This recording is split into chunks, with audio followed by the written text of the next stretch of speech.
So Jameson, I gotta know, what has been your secret to success? Well, one secret is the pursuit of perfection, and it's costly sometimes. See this overflowing closet right here? These are all previous versions, parts of SAWBLAZE that are now obsolete.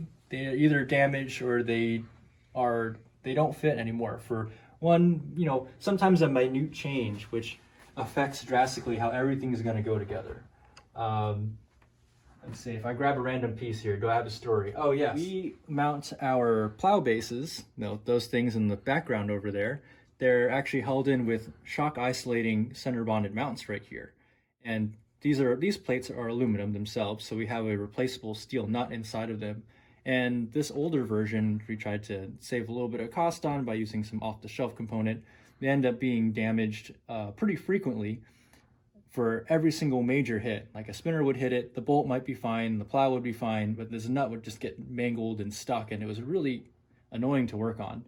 That sounds like it worked, but when you have that time crunch, you need to be able to repair it.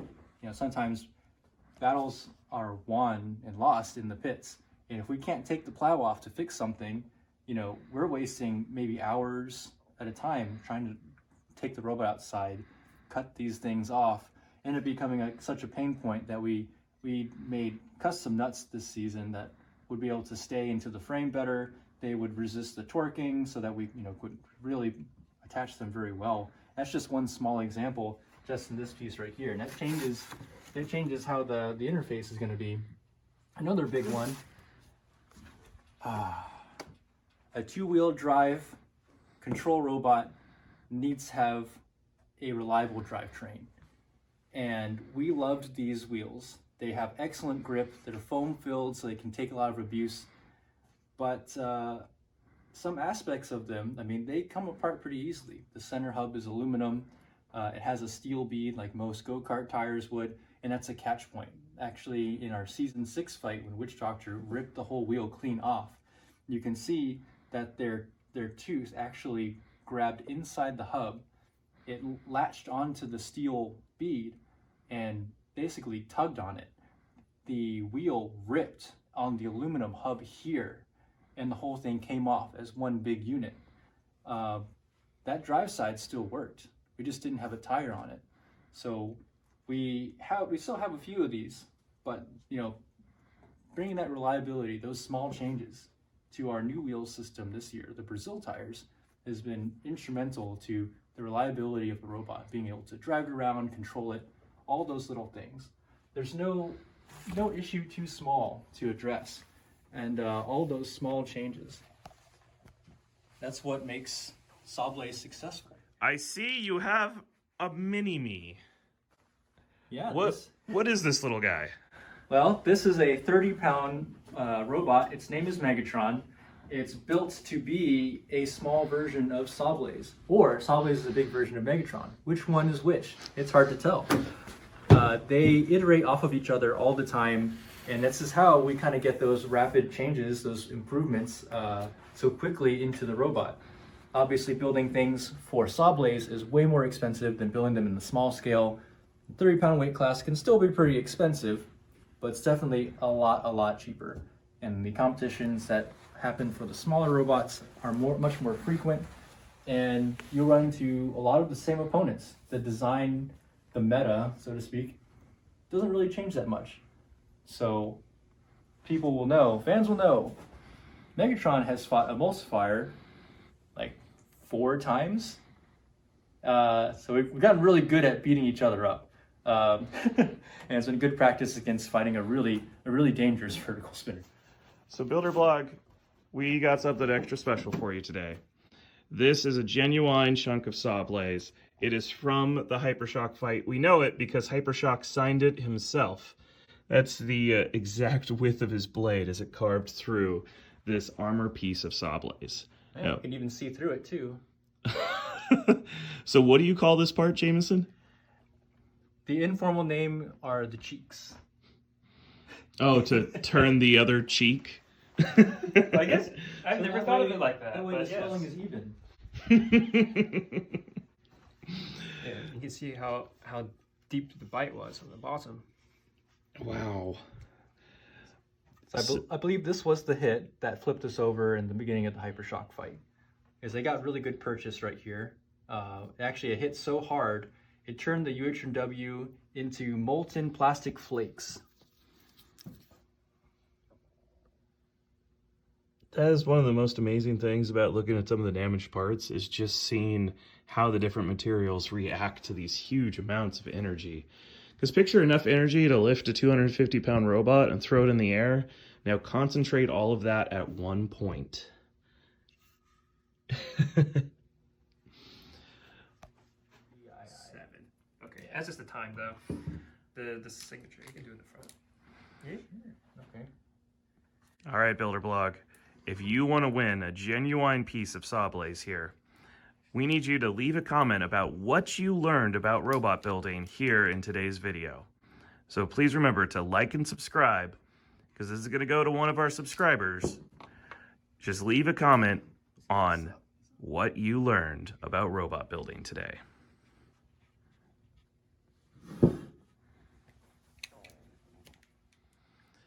All right, Jamison, what got you into robotics?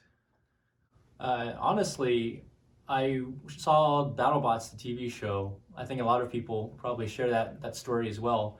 And it really got me into this idea of problem solving and building. The TV show is just so cool. Having the chance to see all these different designs and also a little bit of that showmanship of, everyone, all these robots that you find are memorable have something distinct about them, and thinking about that in addition to the goal of trying to fight and win, all those things mixing together, I thought was just the coolest thing. Ever since then, it was all about just trying to figure out where to get materials to build things. There's a local surplus store and always a construction site or two to dumpster dive and look around, and just, when you get this pathway into seeing how things work, seeing how things are made, you can really look at just about anything and just wonder about the decisions that were made to creating this object. Sometimes it's cost, sometimes it's aesthetic, sometimes it's function. You want to really go for that performance, and all those things kind of tie in to BattleBots essentially too. And that's why the whole experience is just so cool. You learn so many different things, you don't even realize it. So, SAWBLAZE is well known for its precision control, and I understand you had a big part in making that happen. As most brushless robots with a brushless system, I'm assuming you guys do some kind of sensor. Normally, there's all kinds of starting and stopping issues, and especially having feedback go through, which is why a lot of people don't like brushless drive. How did you manage to conquer this? Well, there's a combination of, I guess we read the data sheet and use recommended components from the manufacturer instead of trying to work something out on our own. So we follow their instructions, and when we do, the parts work. We also spent an ungodly amount of time running through the full list of configurables in our motor controllers. So we basically know like every single button, every single value that we can tweak, we have tweaked, and just in case it might change things. And like honestly, at this point, some of the variables I know by position in the menus rather than by name. It's gotten a little weird. One of our 5 drive modules that we've prepared, they're all interchangeable, left side or right side, and they're all the same. So if for some reason one of our drive sides gets damaged, we can swap it out and then just trust that it will run the same as all the others. So for our viewers who've never seen a robot component before, I am blown away on how compact this is. Do you mind walking us through what the different elements here are? Yep, so here is our brushless motor. It is an in-runner type, so the outside can does not spin, and it is all contained. Here's the sensors we use for the control. This connects to our gearbox, which is this skinny segment here, and that leads to the output where this entire face rotates. And so our wheels just bolt directly onto these 8 screws. Wow. And then on this side we have our motor controller, which is this big block here. And do we have a receiver plugged in on this? I don't think that one has a receiver in it. This one does not have a receiver. Yeah, does not have a receiver. So normally the RC receiver would plug in right here, and it would tuck in some right here in the wires. And so that way, in this drive module, basically you plug it in, power goes in, and then torque comes out. It's amazing you've reduced everything inside the robot to one little square. Yeah, well, That is phenomenal. thank you. And speaking of old stuff, just to compare to the original SAWBLAZE motors, that's the brush motor that we used in the first tournament that we appeared in. So that was ABC Season 2. It uses the same gearbox. You can see the similarities in it. But yeah, the motor is enormous. The motor's larger than the entire assembly, with the sensors and the controllers and everything else. Yeah, and then weight alone. I think the first versions, this was probably somewhere in the 20-pound range, and I think this sits total at like 8 pounds or something. So we had a lot of extra power, and that was great for the start. But through years and years, seasons and seasons, trying to figure out, all right, what's necessary, and we've come to this. This is still more than enough power to push robots around and to win a few like head-to-head tug-of-war type deals. So my static protection paranoia, where It's not paranoia. If it happens, it's not paranoia. Well, I mean, your line of work previously dealt a lot with high voltages, right? It's lightning. It's pretty high voltage. Okay, yeah, I guess there's that aspect to it. I was thinking about the supply, but yeah, in my previous work, I worked on a lot of high altitude balloons, and when you're up in the upper atmosphere, that is where lightning is generated, and our balloons lasted, some of them up to a year in the air, and that means they have to survive where lightning lives, so they have to survive all sorts of really big static discharges. And we use some of those principles in our design of the motor controller. So every potential point of ingress for static electricity is blocked off. So every joint, every wire, every solder joint is covered and potted. Every connector is potted on the back or covered up to some extent, such that there's nothing that you can touch that will let you zap something live.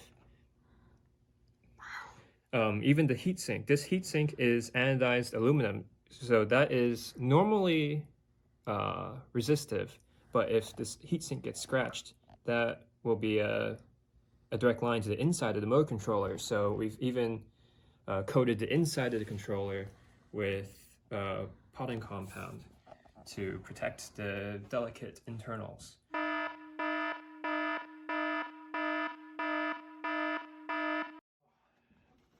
All right, Jamison, here's your crazy contraption. I want you to know, while you were putting this together in the pit, none of us could figure out what you were trying for. So could you explain it to us? Well, I guess to start, this used to be level.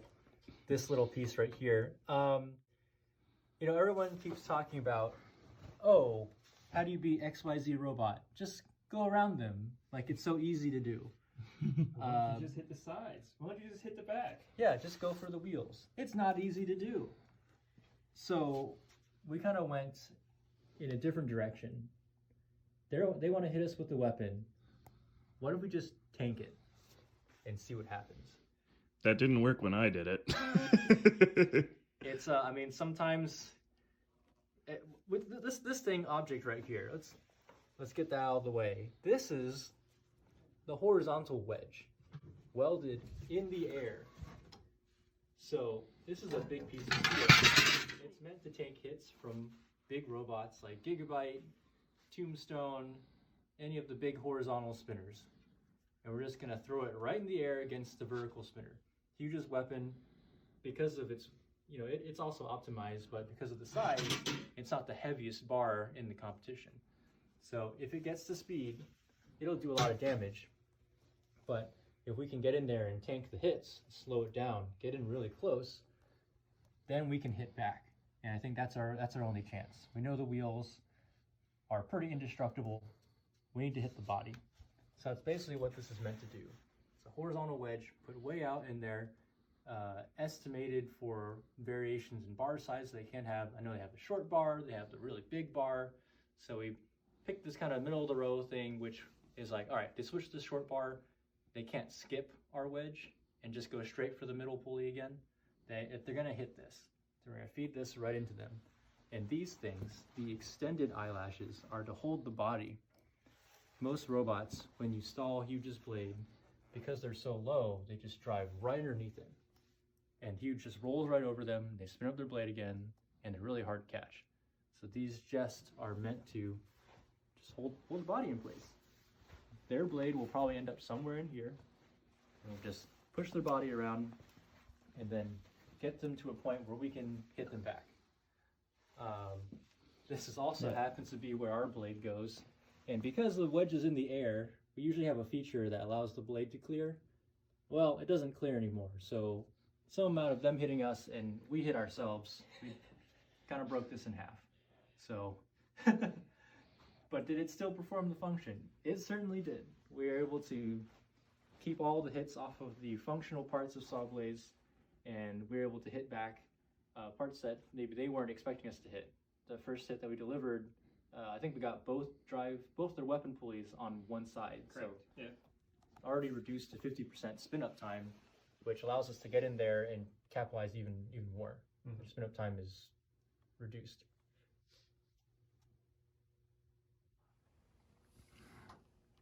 I know this thing lives in my living room, but it's insane. I've been building and fighting robots for 19 years or so. I don't even remember.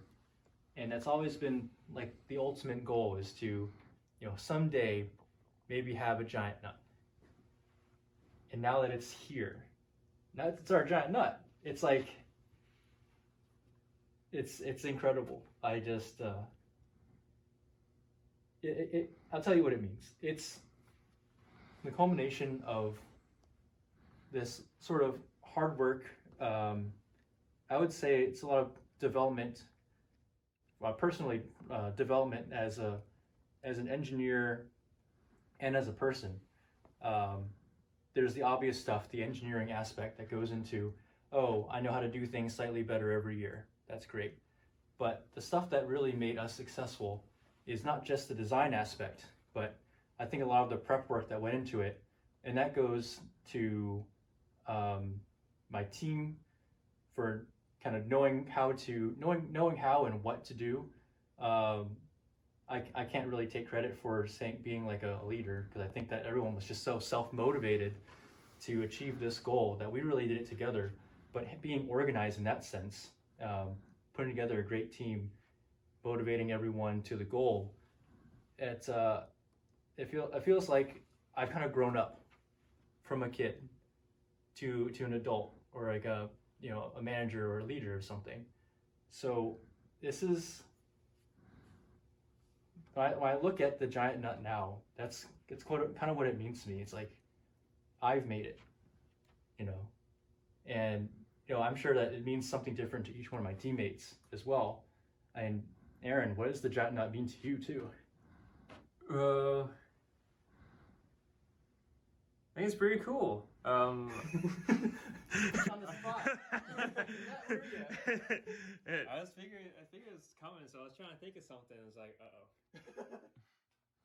All right, I just got to know, have you threaded your giant bolt into your giant nut yet?